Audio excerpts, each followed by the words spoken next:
You are watching the Doc Talk Show. This message is from the Ministry of Health with support from partners. Welcome to the Doc Talk Show. And today we are going to talk about common colds and conjunctivitis. My name is Dr. Helen Nasambu, a pediatrician working with the Kampala City Council Authority in Chisenyi Health Center in the neonatal unit. And I'm Dr. Alex Wasomuka, and I work at the Ministry of Health. I'm the Assistant Commissioner in charge of hospitals and lower-level health facilities. I'm an ophthalmologist by training, and today with Dr. Nasambu, we are going to talk about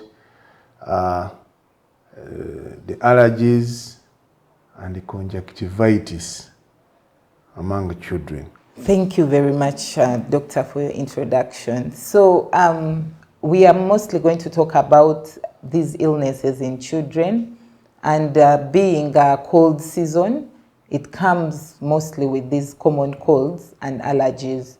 So that's what we are going to talk about mostly. Common colds, we all know common colds are usually illnesses of the upper respiratory tract infection.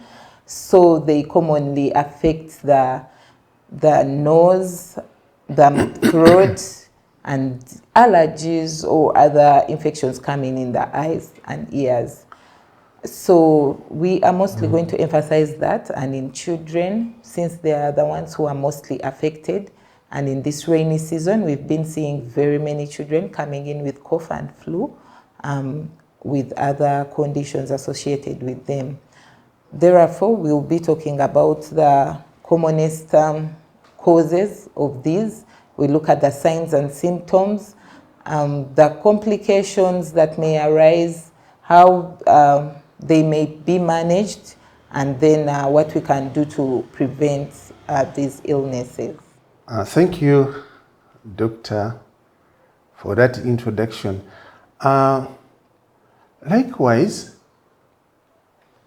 these allergies in children, they also have similar signs and symptoms, like some of them similar to a common cold, and they mainly affect the eyes. As I've already mentioned, I'm an eye doctor, so I will be talking more of eye allergies, and my colleague will be explaining the other side of the story.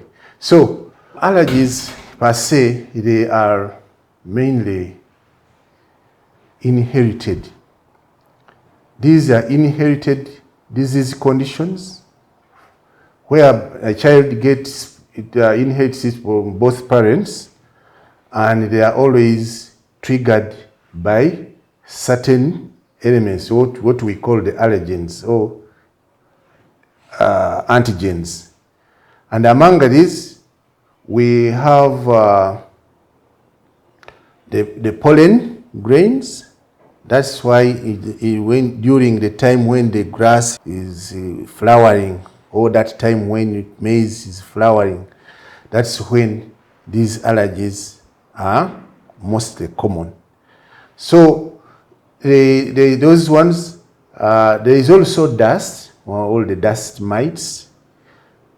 We have also some chemicals, the soap, the perfumes can trigger allergies. Even sometimes foods, because some people don't eat meat. When they eat meat, they develop some reactions.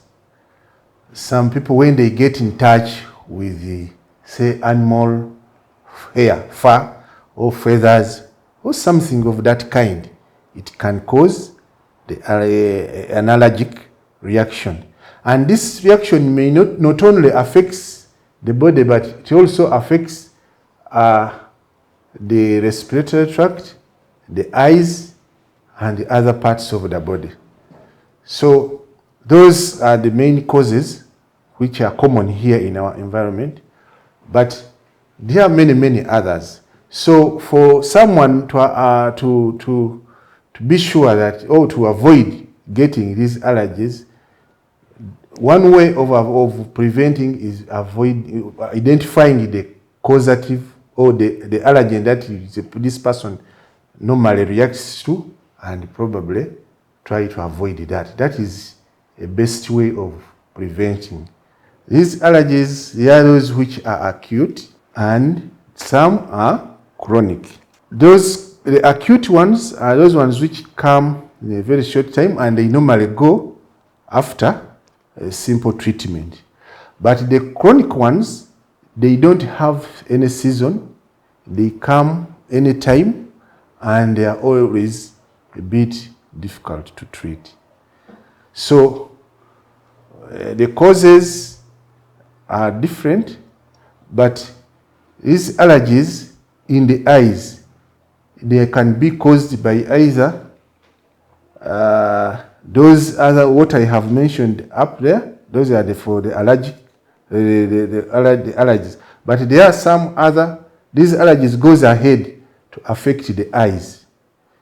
And once you see the eyes, I think that one I will talk about it later, about the signs and symptoms. Maybe my colleague can take over from there. Okay, thank you very much, Dr. Alex.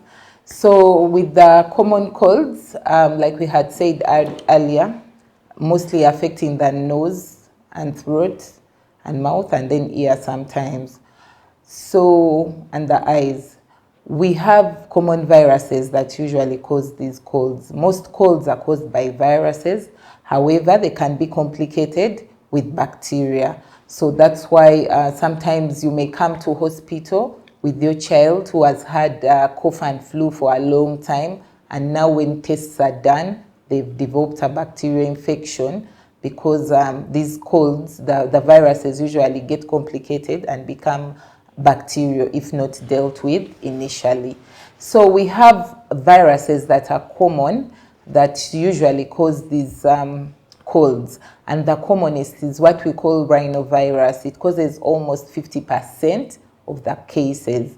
However, we have other viruses that are common, including the coronavirus that most people got to know of during the COVID time. However, it has been there for a long time. There are over 100, 200 viruses that cause these causes. Other viruses may include things that we call adenovirus, human metapneumovirus, enterovirus, parainfluenza, influenza. So in order to prevent these colds using vaccines, some vaccines are made that target those various viruses, like the influenza vaccine. So one thing that we need to know is that flu and cough, the colds are usually caused by various viruses. So that doesn't mean that when you get an influenza vaccine, you might be protected from now one caused by an adenovirus or enterovirus. No, so you might get the other viruses. However, in children, the vaccines might help here and there, knowing that when children are young, they are not yet exposed to various viruses. So someone might ask, why does a child get more colds compared to an adult? Once someone is an adult, their immune system has got exposed to most of these viruses, so it can put on a immune defense that can fight the virus that comes on that it has already been exposed to. However, in our children, you realize that most of these colds treat them badly and they need some form of treatment in order to recover from them, because their immune systems are just recognizing these viruses for a first time. So they'll put on a huge fight. That's why the children's symptoms will be severe. So later, when the child again faces that similar virus, the immune system will be able to fight it off easily. That's why we find that children who have been home most of the times, when they start school, especially at 3 years, most parents will cry of the various common coughs and flus that the child will get in that first year of school. It's because that child has been not in a crowded place, mainly home, so they've not been getting exposed to these viruses. So when they start school and they go to to a crowded place, because school crowds is one of the risk factors for it. They will now pick on, the immune system will now start picking on all the various viruses that are in the environment, and so it will have to mount a fight in order for the child to get over it. So parents should not be surprised when their children now start getting lots of coughs and flu when they've just started school. That is one of the biggest reasons as to why that happens. And we will be talking about signs and symptoms in the next part of the conjunctivitis, but also the allergies, but also the common colds. And we thank Ministry of Health and Camelin Men's Collection for sponsoring this show. Stay tuned. This message is from the Ministry of Health with support from partners. Since 2015, Quiz Mali Production has been at the forefront of media innovation. Our passion for storytelling and creativity has driven us to deliver over 100 successful projects, making a lasting impact on the industry. With 4 highly acclaimed TV shows, we've become a household name, bringing quality content to your screens. At Quiz Mali Production, we specialize in content creation, digital media marketing, media buying and documentaries. We plan corporate events, provide top-notch photography and videography services, and offer seamless translations and live streams for your every need. Join the hundreds of satisfied clients who trust us to bring their visions to life.